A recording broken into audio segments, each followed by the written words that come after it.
Assalamualaikum warahmatullahi wabarakatuh. Halo semuanya, perkenalkan nama saya Tiara Latifisa dari Universitas Muhammadiyah Profesor Dr. Hamka, Program Studi Pendidikan Bahasa dan Sastra Indonesia semester 4. Pada kesempatan kali ini, saya akan membagikan hasil wawancara melalui media daring atau lebih tepatnya menggunakan Zoom dengan beberapa narasumber.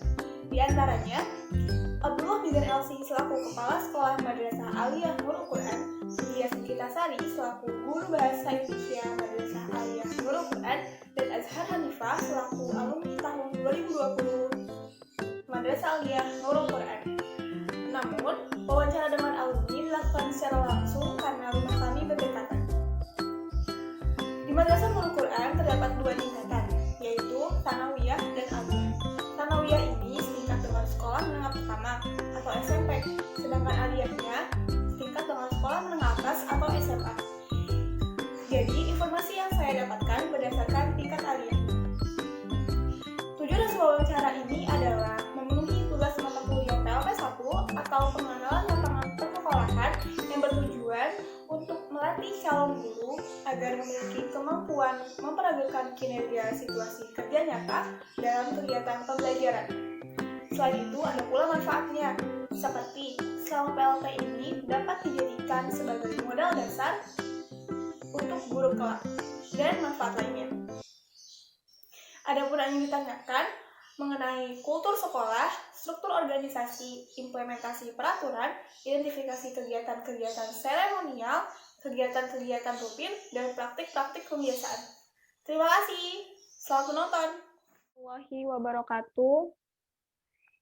Waalaikumsalam warahmatullahi wabarakatuh. Saya Tiara Hatunisa dari Universitas Muhammadiyah Profesor Dr. Hamka, Program Studi Pendidikan Bahasa dan Sastra Indonesia, semester 4. Saya ingin mewawancarai Ustadz untuk memenuhi tugas mata kuliah PLP 1 atau pelaksanaan lapangan persekolahan. Sebelum masuk ke pertanyaan, saya ingin mengetahui identitas Ustadz terlebih dahulu. Silakan. Nama Ustadz siapa? Bismillahirrahmanirrahim. Assalamualaikum warahmatullahi wabarakatuh. Nama saya Abdullah Mizan dan saya diamanahi di madrasah ini sebagai Kepala Madrasah Aliyah Nurul Quran. Ya, baik. Langsung saja untuk pertanyaan. Yang pertanyaan pertama, daya tarik apa yang bisa membedakan Madrasah Aliyah Nurul Quran dengan sekolah lainnya? Namanya saja sudah Nurul Quran, jadi di sini kekhasannya adalah Al-Quran. Salah satu program unggulan di madrasah adalah program hafalan Al-Quran, di mana di sini hafalan Al-Quran menjadi kriteria kenaikan kelas ataupun kelulusan siswa maupun siswinya. Jadi kalau mereka dalam 1 tahun target yang ditetapkan oleh madrasah tidak tuntas, maka tinggal kelas. Begitu juga ketika telah selesai 3 tahun, nanti di akhir tahun belajar mereka akan ada ujian akhir tahfizul Quran. Jika tidak selesai atau tidak bisa menyetorkan semuanya, maka tidak diluluskan. Artinya harus mengulang lagi hafalannya untuk menyelesaikan persyaratan, yaitu hafalan Al-Quran. Itu mungkin. Ya. Lalu bagaimana dengan struktur organisasi dan tata kerja sekolah Madrasah Aliyah Nurul Quran? Adapun Madrasah Aliyah Nurul Quran ini berada di bawah Yayasan Nurun ala Nur. Ya. Jadi sekolah swasta berdiri di bawah yayasan dan yayasannya Nurun ala Nur yang berdiri ataupun bergerak di bidang dakwah, di bidang sosial, di bidang pendidikan. Nah, salah satunya adalah bidang pendidikan adanya Madrasah Aliyah Nurul Quran ini. Kemudian di bawah yayasan ya ada kepala madrasah, kemudian ada komite yang membantu kepala madrasah dalam bekerja sebagai perwakilan dari orang tua ataupun siswa.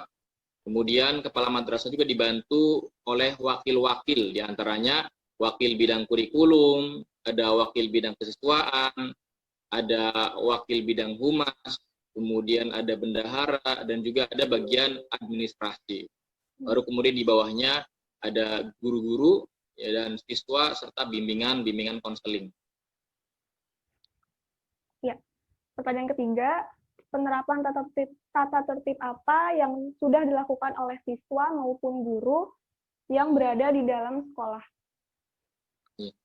Adapun tata tertib yang kita tetapkan di madrasah ini, kita mengadopsi berdasarkan aturan-aturan agama. Artinya tata tertib yang ada di madrasah ini ya itu semuanya mengikuti aturan agama, di mana ketika di agama dilarang, maka kita juga membuat tata tertib tersebut. Di mana itu dianjurkan, ya maka di sini kita juga menerapkan tata tertib. Misalnya tidak boleh berbohong, tidak boleh berpacaran. Kegiatan ekstrakurikulernya diantaranya adalah baca tulis Al-Quran. Ini sebagai wadah untuk anak-anak yang dari pesantren yang ingin menambah hafalan, juga untuk anak-anak yang ingin memperbaiki bacaannya. Kemudian kedua juga ada bahasa Arab.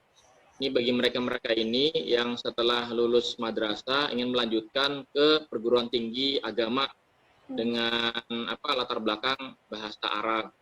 Kemudian yang ketiga ada juga pramuka, ya, di mana ekskul pramuka ini ekskul wajib yang ditetapkan di madrasah.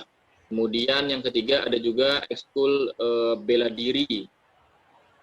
Ini untuk anak laki-laki. Baik, pertanyaan terakhir, pembiasaan-pembiasaan positif apa yang biasanya dilakukan warga sekolah? Ya. Yang pertama di antara kedisiplinan mereka, ya, disiplin ketika belajar, disiplin ketika datang ke madrasah, ketika pulang, ketika ada makan siang, dan yang lainnya. Kemudian yang lainnya juga di antara pembiasaan positif adalah adanya hubungan kurban, di mana salah satu kegiatan rutin madrasah adalah mengadakan kegiatan baksos kurban setiap tahunnya. Dan siswa ataupun siswi di sini diajarkan sejak dini untuk berkurban. Ya minimalnya mereka selama berada di madrasah bisa berkurban 1 kali. Tolong Khair, terima kasih atas jawabannya. Saya cukupkan. Ya, sama-sama. Saya cukupkan ya Ustadz. Assalamualaikum warahmatullahi wabarakatuh. Ya. Waalaikumsalam warahmatullahi wabarakatuh. Assalamualaikum warahmatullahi wabarakatuh. Waalaikumsalam warahmatullahi wabarakatuh. Saya Tiara Watunisa dari Universitas Muhammadiyah Profesor Dr. Hamka, Program Studi Pendidikan Bahasa dan Sastra Indonesia, semester 4. Saya ingin mewawancarai Ibu untuk memenuhi tugas mata kuliah PLP 1 atau pengenalan lapangan persekolahan. Sebelum masuk ke pertanyaan, saya ingin mengetahui identitas Ibu terlebih dahulu. Silahkan. Nama saya Dias Lukitasari, tapi di sekolah saya biasa dipanggil dengan Ibu Lulu. Saya mengajar pelajaran Bahasa Indonesia di Madrasah Nurul Quran untuk kelas 10, Ikhwan dan Akhwat. Baik, langsung saja masuk ke pertanyaan yang pertama.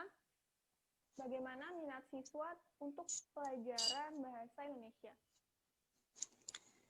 Yang Ibu rasakan siswa cukup punya minat untuk pelajaran Bahasa Indonesia, karena siswa juga menyadari bahwa kemampuan berbahasa Indonesia yang baik itu akan memudahkan mereka untuk membuat laporan dan tugas-tugas yang diberikan. Tetapi tidak mudah juga dalam era gadget seperti sekarang ini, karena banyak bahasa asing yang sudah dipakai sehari-hari dalam percakapan kita. Seperti kita lebih sering berkata handphone dibanding telepon genggam, atau biasa juga menyebut download daripada unduh, dan juga lebih sering menyebut website daripada laman, dan lain-lain semacam itu. Ya, pertanyaan kedua, metode apa yang Ibu gunakan untuk mengajar? Saya biasa memakai metode ceramah atau penyampaian informasi langsung di depan kelas, dengan membuka peluang kepada siswa untuk bertanya jika mereka ada yang tidak mengerti atau belum mereka pahami. Tetapi juga kadang kita memakai metode diskusi kelompok, yaitu membuat kelompok kecil sekitar 3 atau 4 siswa yang bertujuan untuk agar siswa berani menyampaikan pendapatnya atau siswa berani memutuskan hal apa yang harus diambil jika ada masalah di dalam kelompok mereka. Baik, pertanyaan ketiga, di dalam kelas itu bagaimana Ibu menentukan apakah siswa telah belajar atau belum? Biasanya pada saat saya mulai mengajar, saya suka memberi pertanyaan-pertanyaan singkat atau semacam kuis kepada siswa pelajaran yang sebelumnya. Dan di situ terlihat mana siswa yang aktif menjawab, mana siswa yang hanya diam saja. Kalaupun ditanya hanya senyum-senyum aja, tidak bisa menjawab. Barangkali itu indikasi mereka. Ya, baik. Sudah ya, Bu? Cukup, Tiara? Cukup. Terima kasih ya, Bu. Jazakillahu khair. Iya. Wa jazakillahu khair. Udah ya. Assalamualaikum warahmatullahi wabarakatuh. Saya Tiara Watunisa dari Universitas Muhammadiyah Profesor Dr. Hamka, Program Studi Pendidikan Bahasa dan Sastra Indonesia semester 4. Saya ingin mewawancarai saudari untuk memenuhi tugas mata kuliah PLP 1 atau pengenalan lapangan persekolahan. Sebelum masuk ke pertanyaan, saya ingin mengetahui identitas saudari terlebih dahulu. Silakan. Nama saya Azhar Hanifah, saya alumni Madrasah Aliyah Nurul Quran. Ya, langsung saja masuk ke pertanyaan yang pertama. Apakah saudari mengikuti sebuah organisasi di sekolah? Ya, saya mengikuti sebuah organisasi di sekolah. Organisasi apa itu? OSIS. Saya mendapat bagian keamanan. Bagaimana sistem kerjanya? Sistem kerja dari bagian keamanan yaitu membuat aturan dan menertibkan anak-anaknya sehingga mereka mengikuti aturan yang berlaku di sekolah. Lalu manfaat apa yang telah Anda terima? Manfaat yang saya terima setelah mengikuti organisasi tersebut adalah kita bisa mengetahui karakter banyak orang dan sebagai wadah berkomunikasi antar adik kelas maupun kakak kelas. Kemudian yang terakhir kita bisa lebih bertanggung jawab terhadap amanah yang telah diberikan kepada kita. Pertanyaan kedua, tata tertib yang sudah diterapkan di sekolah, adakah salah satunya yang tidak kamu sukai? Berikan penjelasan. Tidak ada. Karena semua sekolah yang membuat tata tertib tersebut pasti ada baiknya untuk kita, sehingga kita harus menjalaninya juga dengan ikhlas dan percaya bahwa itu yang terbaik bagi kita. Baik. Pertanyaan ketiga, apakah kamu menyukai pelajaran bahasa Indonesia? Saya suka bahasa Indonesia karena bahasa Indonesia itu unik.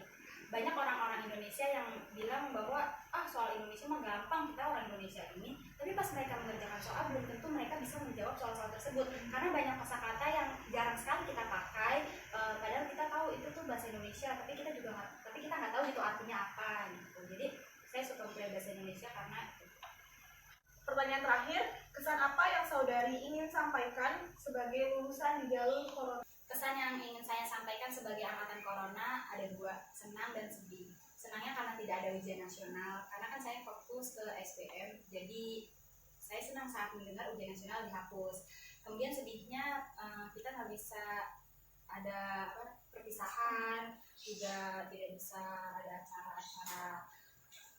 Terima kasih saudari Azhar Hanifah atas waktu dan jawabannya yang sangat bermanfaat bagi saya terutama. Terima kasih. Wassalamualaikum warahmatullahi wabarakatuh.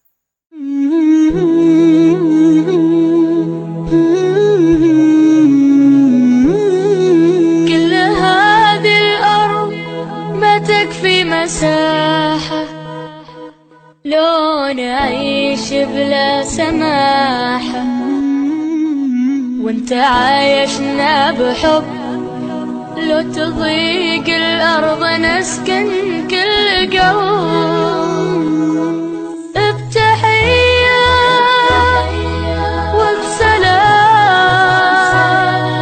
انشروا أحلى الكلام